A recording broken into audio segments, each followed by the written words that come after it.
ये महत्वपूर्ण प्रेस वार्ता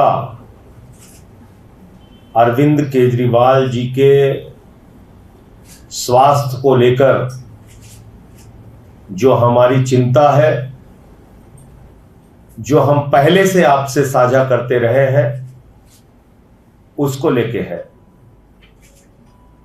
और ये अत्यंत गंभीर स्थिति में बात पहुंच रही है, इसलिए इसकी जानकारी आप सबको होना चाहिए। हम लोग पहले दिन से कह रहे हैं कि बीजेपी का मकसद एक तरफ तो अरविंद केजरीवाल को प्रताड़ित करना है, जेल में रखना है, दूसरी तरफ भारतीय जनता पार्टी और भारत की सरकार का, मोदी सरकार का मकसद अरविंद केजरीवाल की जिंदगी से भी खिलवाड़ करना है। उनको गंभीर से गंभीर बीमारी हो जाए, जेल में उनके साथ कोई घटना घटित हो जाए, उनको स्वास्थ्य की कोई गंभीर समस्या पैदा हो जाए, इसकी पूरी एक साजिश, एक गहरा षड्यंत्र भारतीय जनता पार्टी और उसकी केंद्र सरकार द्वारा रचा जा रहा है।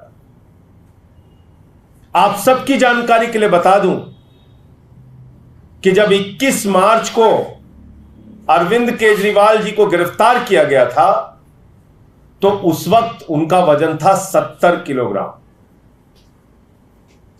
और आज की तारीख में उनका वजन 8.5 किलो गिरकर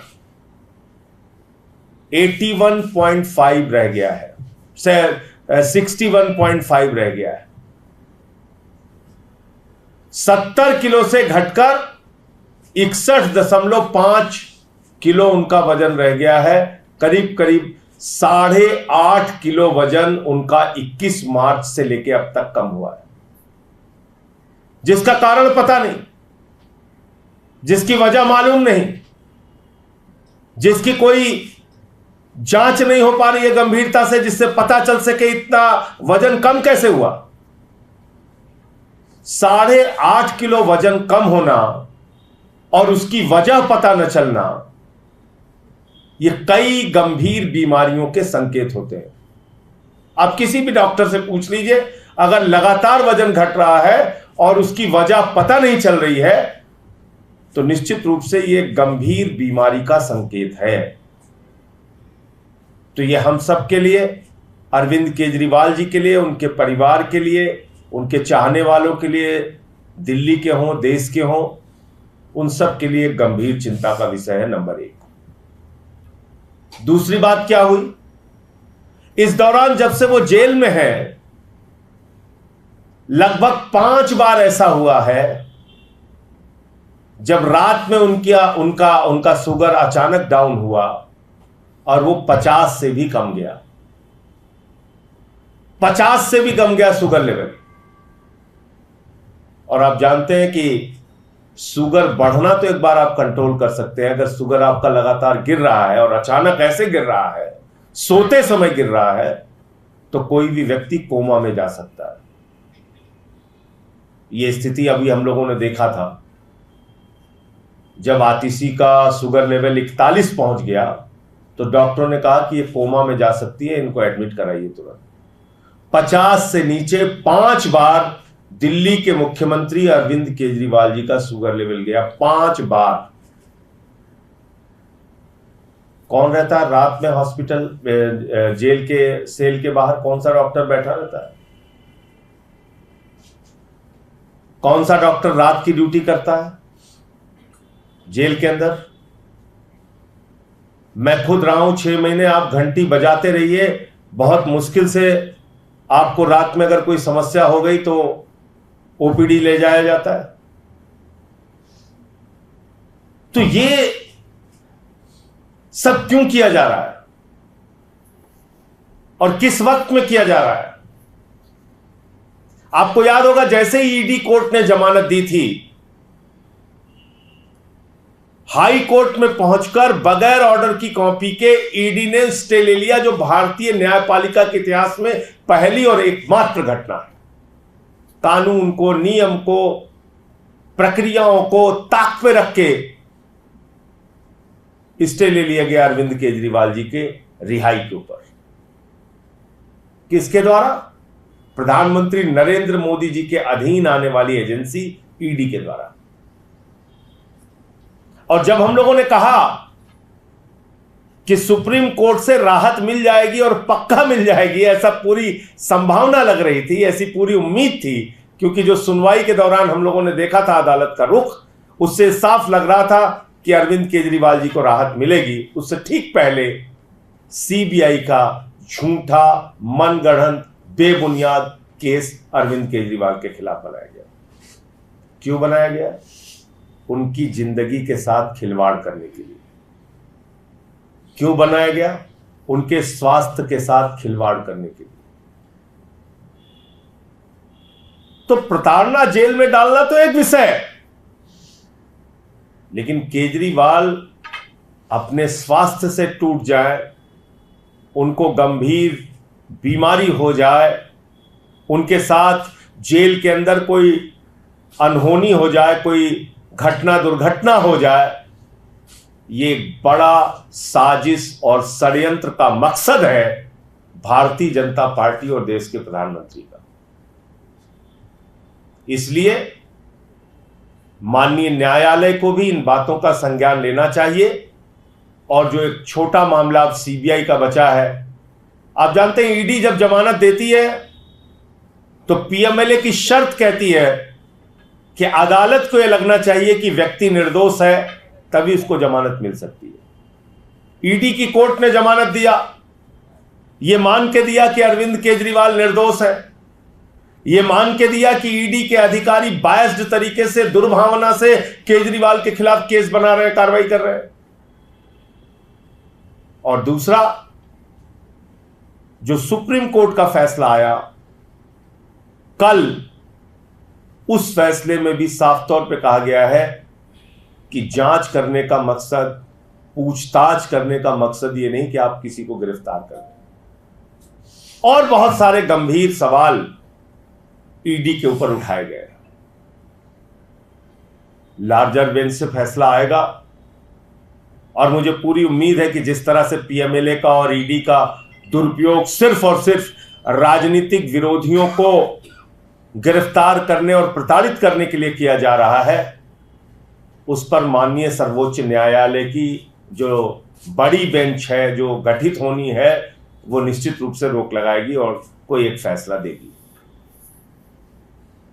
लेकिन जो केजरीवाल के स्वास्थ्य की हालत है, आपके माध्यम से देश को पता होना चाहिए कि अगर उनको जल्द ही बाहर निकालकर समुचित इलाज नहीं किया गया तो उनके साथ कोई गंभीर घटना जेल के अंदर हो सकती है।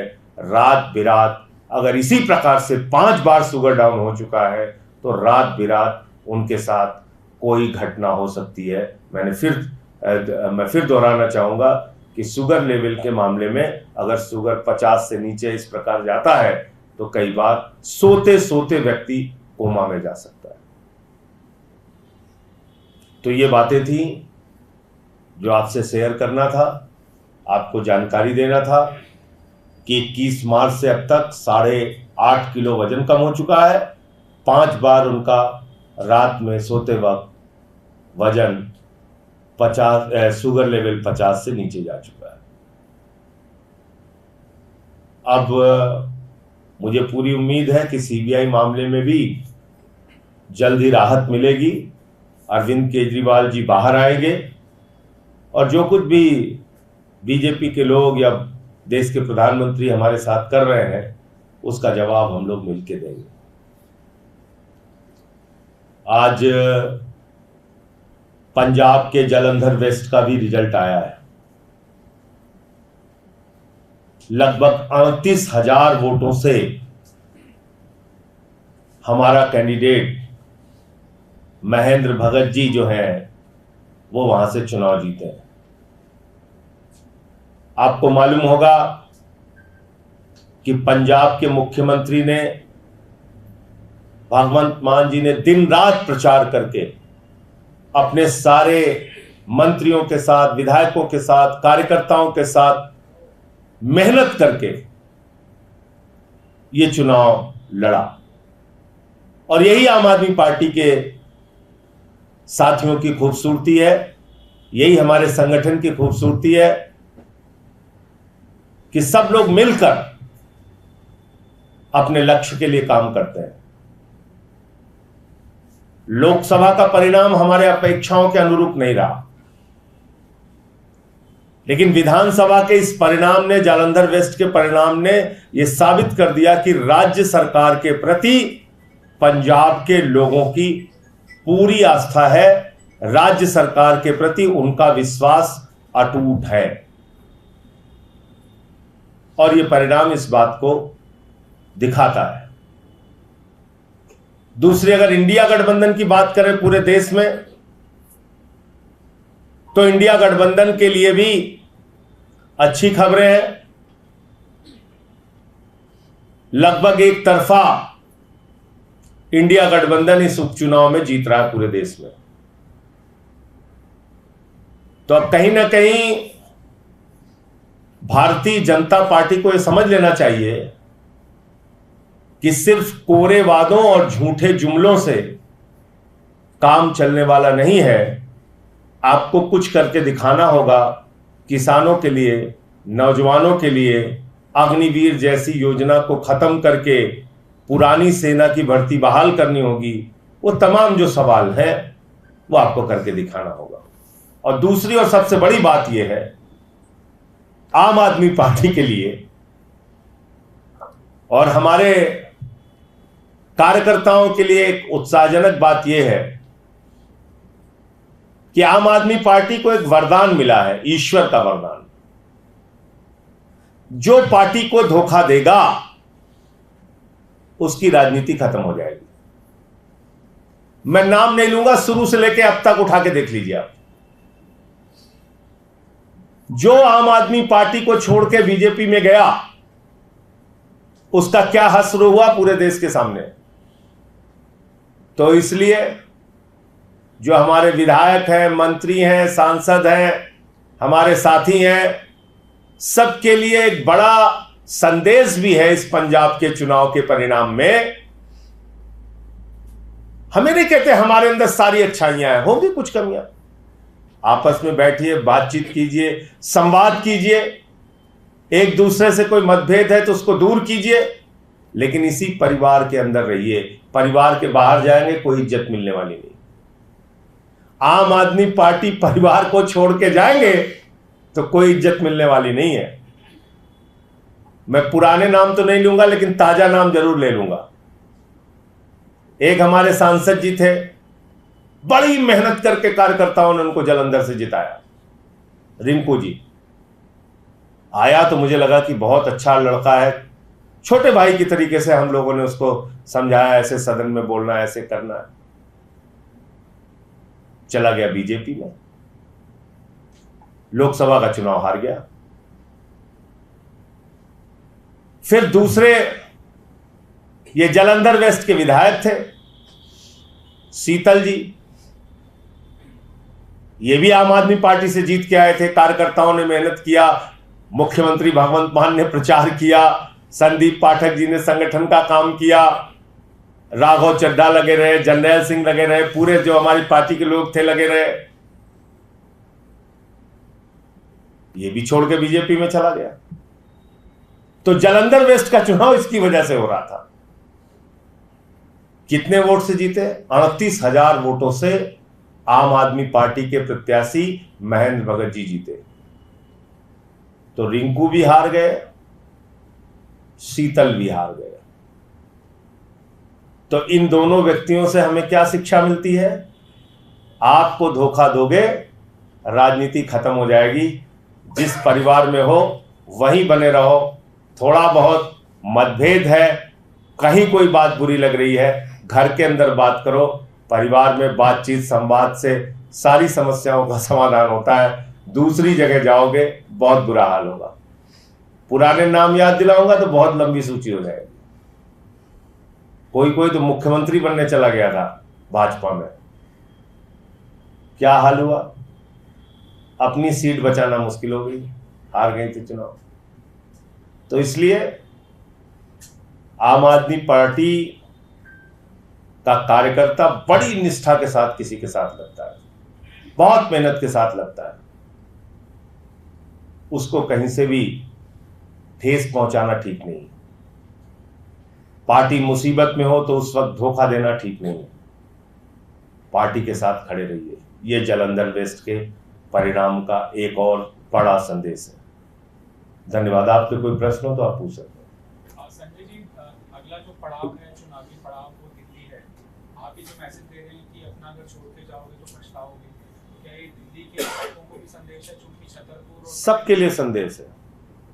दिल्ली के विधायक हों, दिल्ली के मंत्री हों, पंजाब के विधायक हों, पंजाब के मंत्री हों, दिल्ली के सांसद हों, पंजाब के सांसद हों, ये सबके लिए मैसेज है। और पार्टी संगठन के पदाधिकारियों के लिए भी मैसेज है। और इस मैसेज के साथ मैं एक बात और कह रहा हूं कि हमारे परिवार में कमियां होंगी, लेकिन उसको हम मिल बैठकर बातचीत करके दूर करेंगे। मुसीबत में पार्टी छोड़ना, संकट के समय में पार्टी छोड़ना, यह ठीक बात नहीं है और इसको कोई पसंद नहीं करता। खासतौर से आम आदमी पार्टी के बारे में तो मैं दावे के साथ कह सकता हूं, जो ये पार्टी छोड़ के बीजेपी में गया वो कभी जीत नहीं पाया चुनाव हारा है वो। संजय जी, क्षेत्र जो कल पेड़ों कटाई की लेकर कोर्ट ने टिप्पणी की है, कोर्ट ने स्पष्ट कहा कि दिल्ली के उपराज्यपाल अदालत से बातें छिपा रहे हैं, खुद को कोर्ट समझ बैठे हैं। ये बहुत गंभीर टिप्पणी है कोर्ट की और इसकी पूरी जांच गहनता के साथ होनी चाहिए। जो इसके लिए जिम्मेदार है, मामला न्यायालय में है तो निश्चित रूप से वहां से एक कड़ा फैसला उन लोगों के खिलाफ आएगा जिन्होंने ये पेड़ कटवाने का काम किया है। और अब तक जो अखबारों की खबरें आ रही हैं, जो जानकारियां मिल रही हैं और जो अदालत के सामने भी जानकारियां आ रही हैं, उसमें एलजी पूरी तरीके से इन्वॉल्व है।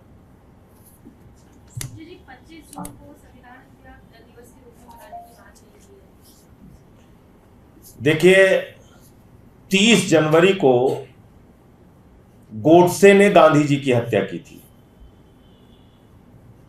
और 30 जनवरी को प्रधानमंत्री नरेंद्र मोदी ने चंडीगढ़ में संविधान की हत्या की। खुलेआम कैमरे के सामने 7 वोट रद्द करके मेयर का चुनाव जीत लिया। 30 जनवरी को भी संविधान की हत्या दिवस रूप में बनाया जाना चाहिए। अरुणाचल की पूरी कांग्रेस पार्टी की सरकार तोड़ के बीजेपी में मिला ली, उस दिन को भी संविधान की हत्या के दिवस के रूप में मनाया जाना चाहिए। उत्तराखंड की सरकार तोड़ के गिरा दी, उसको भी लोकतंत्र और संविधान की हत्या के दिवस के रूप में मनाया जाना चाहिए। मध्य प्रदेश की कांग्रेस की सरकार तोड़ के गिरा दी, खरीद फरोख्त करके गिरा दी, उसको भी संविधान की हत्या के दिवस के रूप में मनाया जाना चाहिए। कर्नाटक की सरकार तोड़फोड़ करके, खरीद फरोख्त करके गिरा दी, उसको भी संविधान की हत्या के दिवस के रूप में मनाया जाना चाहिए। महाराष्ट्र की सरकार खोखा खोखा करके 50-50 करोड़ में विधायकों को खरीद के महाराष्ट्र की सरकार गिरा दी, उसको भी संविधान की हत्या के दिवस के रूप में मनाइए। गोवा में तोड़फोड़ करके सरकार बनाई गई, उसको भी संविधान की हत्या के दिवस के रूप में मनाइए। पहलवान बेटियों को जिन्होंने राष्ट्र का गौरव पूरी दुनिया में बढ़ाया, आपने दिल्ली के सड़कों पे उनको घसीट घसीट के मारा। उस दिन, जिस दिन नई संसद का उद्घाटन हो रहा था, वो संविधान की हत्या नहीं है। कैसे होती है संविधान की हत्या? कैसे होती है संविधान की हत्या? एक आदिवासी के युवक के सिर पे बीजेपी का नेता पेशाब करता है। आजादी के 77 साल के बाद भी दलित का बच्चा अगर गुजरात में एक बॉल छू लेता है, उसका अंगूठा काट लिया जाता है। अभी बताना है संविधान की हत्या कैसे होती है? आदिवासी समाज के एक मुख्यमंत्री को बगैर किसी आरोप के झूठे मामले बना के हेमंत सोरेन को गिरफ्तार कर लिया जाता है, एक निर्वाचित सरकार को अस्थिर किया जाता है, वो संविधान की हत्या के दिवस के रूप में मनाया जाना चाहिए। 21 मार्च दिल्ली के 3 बार चुने हुए मुख्यमंत्री, सबसे लोकप्रिय मुख्यमंत्री देश के, जिन्होंने अनुकरणीय काम करके दिखाया, अरविंद केजरीवाल को गिरफ्तार करना संविधान की हत्या का दिवस है। 21 मार्च। कितनी संविधान की हत्या करोगे मोदी जी आप? कितनी तारीखें बताऊं आपको? आपने मनीष सिसोदिया को पकड़ के जेल में डाल दिया, सत्येंद्र जैन को पकड़ के जेल में डाल दिया, मुझे 6 महीने बिना किसी कारण के जेल में रखा। 3 मंत्री बंगाल के आज भी जेल में हैं। संजय रावत जेल में रहे, अनिल देशमुख जेल में रहे। बिहार के नेताओं पे छापेमारी करते हो आप। पूरे देश में विपक्ष को पकड़ पकड़ के, गला पकड़ के जेल में डाल रहे हो। अखिलेश यादव को सीबीआई का नोटिस, राहुल गांधी को सीबीआई का नोटिस, सोनिया गांधी को सीबीआई का नोटिस। कितनी हत्या कर रहे हो संविधान की आप? कितने दिवस मनाए जाए? प्रधानमंत्री नरेंद्र मोदी और उनकी पार्टी सुबह उठने से लेकर रात सोने तक हर दिन हर पल संविधान की हत्या कर रही है। और अब क्या बाकी रह गया? इससे ज्यादा प्रमाण चाहिए आपको? मनुस्मृति पढ़ाया जाएगा दिल्ली विश्वविद्यालय में। मनुस्मृति पढ़ाएंगे लोग। मनुस्मृति, कैसे दलितों को प्रताड़ित किया जाए, कैसे पिछड़ों को प्रताड़ित किया जाए, कैसे उनके साथ भेदभाव किया जाए, कैसे उनके कान में पारा डाला जाए, कैसे उनको श्लोक सुनने की इजाजत नहीं, कैसे उनको मंदिर में जाने की इजाजत नहीं। यह पढ़ाओगे आप? यह संविधान की हत्या नहीं है? मैं बार बार कहता हूं, भारतीय जनता पार्टी का संविधान नागपुर से चलता है। देश का संविधान बाबा साहब डॉक्टर भीमराव अंबेडकर जी ने लिखा है। भाजपा भारत का संविधान नहीं मानती, भाजपा नागपुर का संविधान मानती है। आप मनुस्मृति पढ़ा रहे हैं, कह रहे संविधान हत्या दिवस मनाएंगे। मनुस्मृति पढ़ा रहे दिल्ली विश्वविद्यालय में, शर्म नहीं आती तुम्हें?